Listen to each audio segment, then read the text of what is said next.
My brother is a very hardworking man, and at 27 he is now very wealthy and doing well for himself. He's been with this girl for 6 months, and throughout the time we have gotten close because we both like hair, makeup, and shopping. I never knew there was anything wrong with our relationship, except when she texted me last week saying she would love to hang out, but thinks it'll be inappropriate because her and my brother broke up. I asked her why, and she said she was sick and tired of auditioning to prove she was with him for the right reasons. She went on to say that my brother is paranoid she's after his money, so he would test her like 1. Leaving out his bank statements on their bed and getting upset when she picked it up, 2. Going out to eat at high-end restaurants he requested and leaving his wallet on home at purpose to make her pay the bill and prove she's not going out with him for money, 3. Never buying her gifts and questioning her when she asks why he doesn't. I was shocked, so I had to hear my brother's perspective. We spoke and he told me everything she said was true and that there's nothing wrong with making sure his girlfriend is with him for the right reasons. He said he left his bank statements on the bed and was peeking through the door to see if she would be curious, and when he saw her pick up the papers he knew in his gut she was using him for his money, so he set up the restaurant idea to see if she would get upset at paying a $500 bill, which she was. I asked him if he thinks her being an elementary school teacher could have contributed to her being upset at a $500 bill at a restaurant he wanted to go to, and he said no. He said the straw that broke was when she asked him why he hasn't bought her a single gift since they've started dating, when she bought him a gaming console and new rims for his car, and he knew she was just discreetly asking him to buy her an expensive gift. He confronted her and said he thinks she's with him for his money, so she said, "Let me do us both a favor," and dumped him and blocked him. He's upset about the gold-digging idiot, and when I laughed he called me an idiot. He said I would never understand what it's like being a rich man and being used, and I get that concern, but I told him if he thinks any woman will be okay with his tests and auditions he's delusional as hell. If he doesn't want to be used for his money he should start dating people as wealthy as him or leave lower income people alone if he's not going to be genuine in his relationships unless they pass his test. Not the idiot. Those tests are so stupid and prove nothing. 1. If I saw papers on my bed, I'm gonna look at them and see what they are. 2. If I was invited to a restaurant that I don't want to go to and was told they'd pay for it and last moment made me pay for it, I would be pissed too. Especially being a teacher and having to pay $500 for a dinner I didn't want. 3. Giving gifts are a common thing in relationships, they don't have to be expensive. He had no problem accepting her gifts. Also, I'm 100% sure he purposely ordered crap ton of things to increase the bill.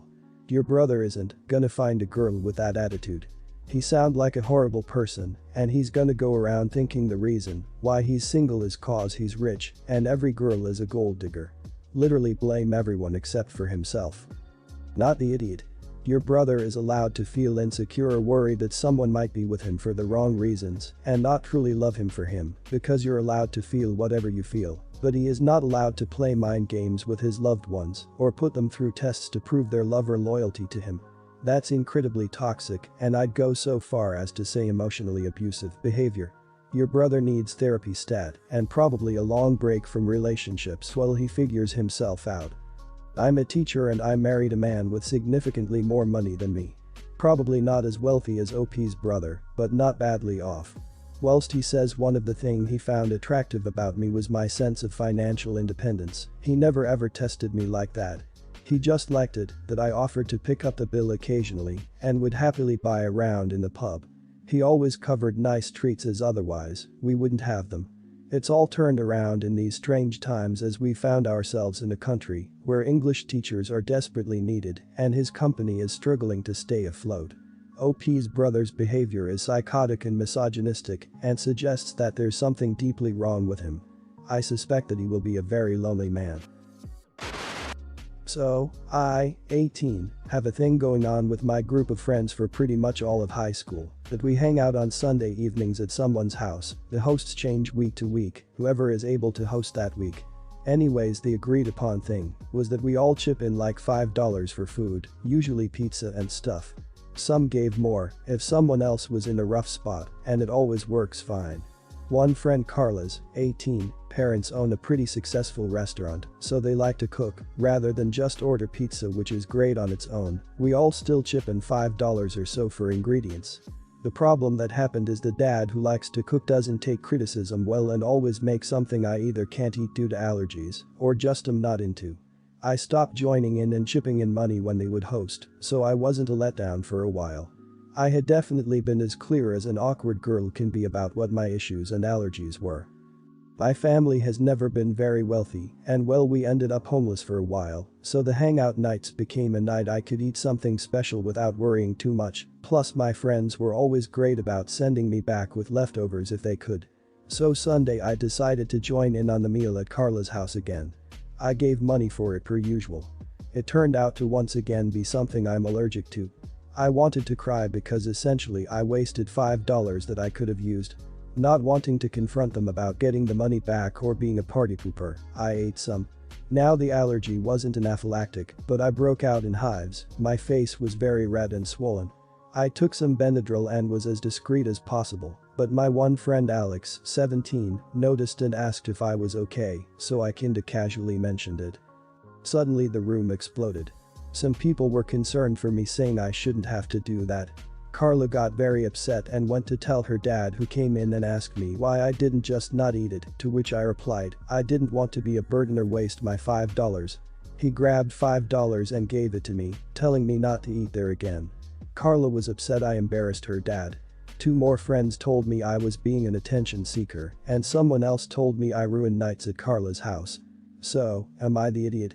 I didn't want this to happen at all, and I don't want to lose my friends. Folks are being really aggressive to OP, who is only 18 and dealing with homelessness and food insecurity. Like, yeah, you could have handled that dinner better, and eating something you knew would give you a reaction is stupid, but based on your comments, I understand why you were anxious and panicking about wasting money on food you can't eat. You're worth more than risking your health to smooth over a situation. It sounds like this was the general logic, and I'm sorry you felt and feel like you're not.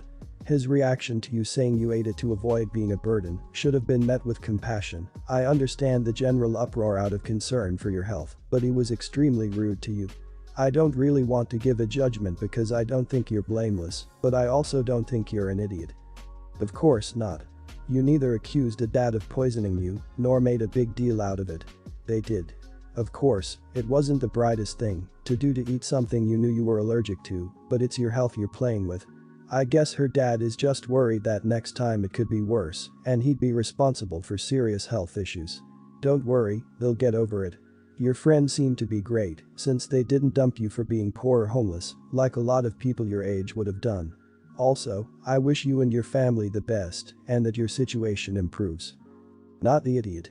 You need to get new friends, and if Carla ever talks to you again, don't walk away or run. People like them do crap like that as a way to make you feel bad and stay subservient in the friendship. I had a friend just like Carla in high school, and she cut me off after I moved. She just reached back out after 6 years because she still thinks I owe her something. Alex should never have pointed it out. If he was so concerned, he could have had a word separately about it. Seems kinda manipulative that he did. My daughter Sally has a dairy allergy.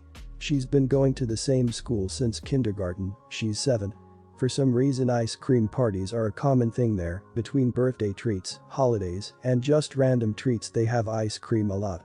After the first couple times of dealing with an upset kid because she couldn't have any ice cream and everyone else did, I went and talked to the school and asked if I picked up some of those tube juice pops that you can freeze whenever, don't know the actual name, if they could give her one of those during their ice cream parties. They agreed, and I just drop off more whenever her teacher tells me they're running low or in the beginning of the school year.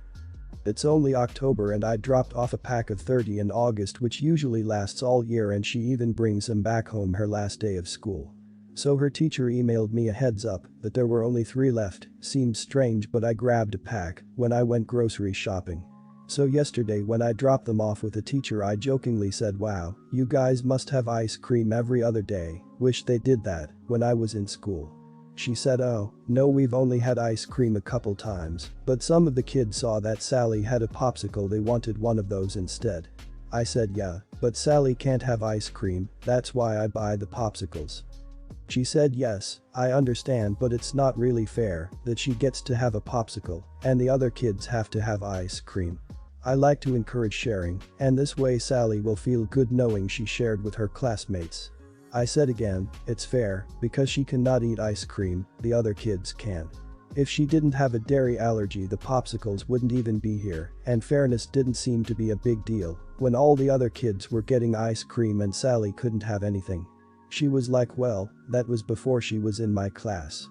I basically gave up and left. I was telling my wife and she said, it's just popsicles, who cares if some are given away.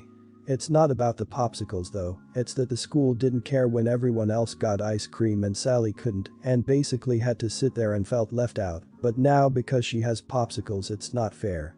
This was never an issue before she had this teacher either.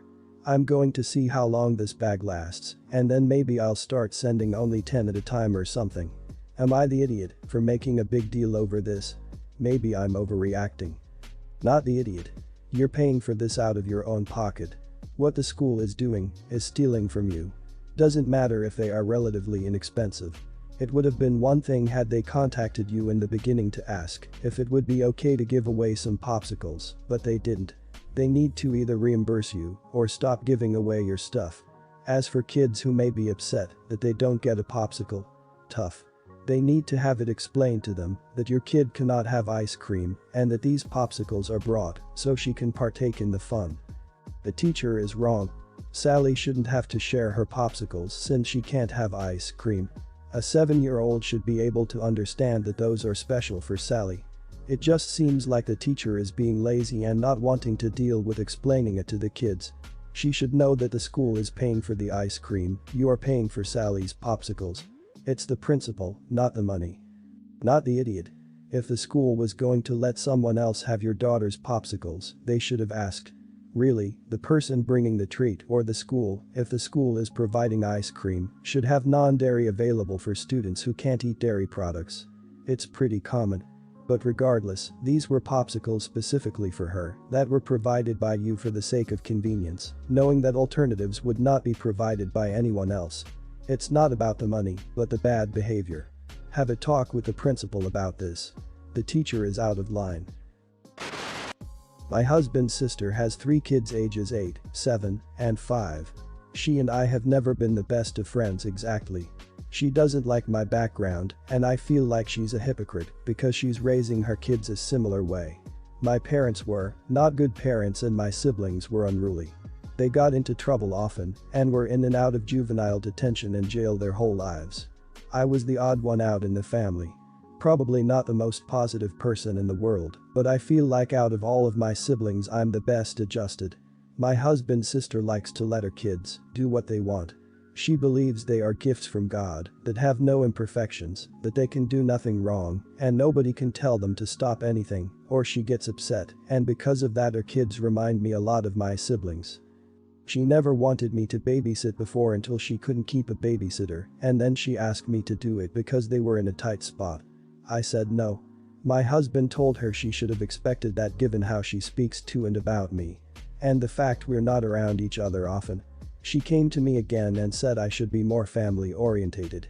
I told her I would never babysit her kids, so leave it alone. She was outraged, asked me why. I told her because of her kids' behavior and her lack of interest in them being told no. She's pissed and told the whole family what I said. Some are labeling me an idiot. Am I the idiot? Not the idiot.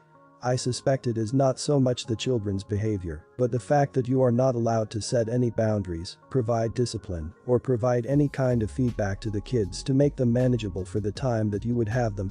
I can't imagine willingly walking into that situation, no matter how much I like the parents. You know when they have been blacklisted by all the other babysitters in the area that it would not end well. I pity the children. Not the idiot. You did the right thing in being upfront and honest. If it is causing problems for you with the rest of the family, you and hubby invite his parents to dinner and he starts the conversation to put an end to the gossip. We understand that every parent can choose to raise their kids as they see fit. Wifey comes from a home with kids that were allowed the same freedoms that sister is giving and watch the terrible outcome for most. Maybe we were wrong in being so blunt in discussing with sister, yet we are no less family orientated for pointing out the kids' poor behavior and knowing our limitations in regards to watching them. With that being said, it is unfair for sister to create division in the family due to this. Not the idiot. The fact that she is unable to keep a babysitter says a lot about her little gifts from God. People love to forget that actions have consequences. So she can choose to raise her children to be unruly little brats if she wants, but the consequence is that no one will be willing to babysit her kids. You are not the idiot. Also, it's pretty bold to speak badly about someone and then have the nerve to ask them to watch your kids. I wouldn't worry about other family members being upset. You didn't mention any of them offering to watch her unruly children. Mildred. That's my 6-year-old daughter's name. I fought so hard to not have her named that, but my wife was dead set on it. Who even names their kid Mildred anymore? Are we in the 19th century or something? And plus I know how kids are. Sure enough, I picked up my daughter from school today, and usually she's excited when I pick her up, but she was quiet. I kept asking her what was wrong, and when we were almost home, she finally confessed and said that someone in her class had said that her name sounded like a grandma. Basically, old. She said she didn't like her name anymore, and I tried to sympathize by saying, "I'm sorry, kiddo. Yeah, I never liked your name either. I thought it was a stupid name when I first heard it, but everyone in the family thought it was okay, and I got shot down. But on the bright side, you can change it when you get older." We were in the garage by then, and she looked at me in horror and said, "You don't like my name either." And she opened the door crying and ran inside before I could catch her. She told her mother that I said her name was stupid. Somehow she also forgot to mention the kid in her class who started it, and even after I explained the whole situation to my wife, she was mad and wanted me to apologize. I refused. I said, "Apologize for what? I don't like the name, I never liked the name, and our daughter doesn't even like the name."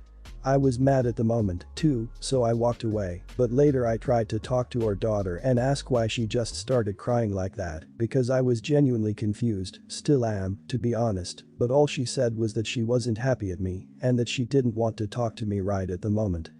I'm not too worried about my daughter because she's 6, so she'll probably forget it by tomorrow, or like a week at most, but my wife is really mad at me right now because she was telling me that I should apologize tomorrow, and I kept saying no.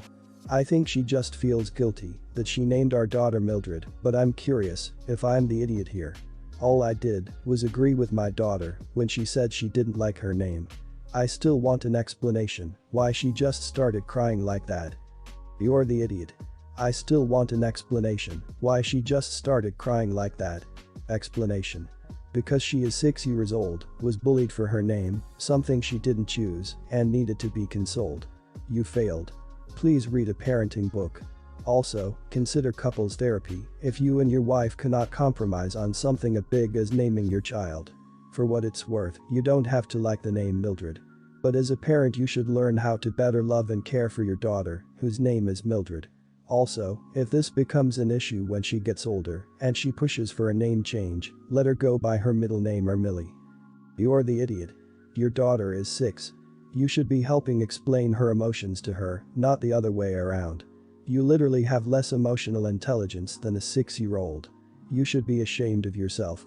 To insist, after being told dozens of times that you were wrong and owe your daughter an apology, that you actually won't apologize unless your daughter continues to be emotionally braver than you and continues to directly confront and explain to her own authority figure why your bullying makes her feel bad. You should be so embarrassed.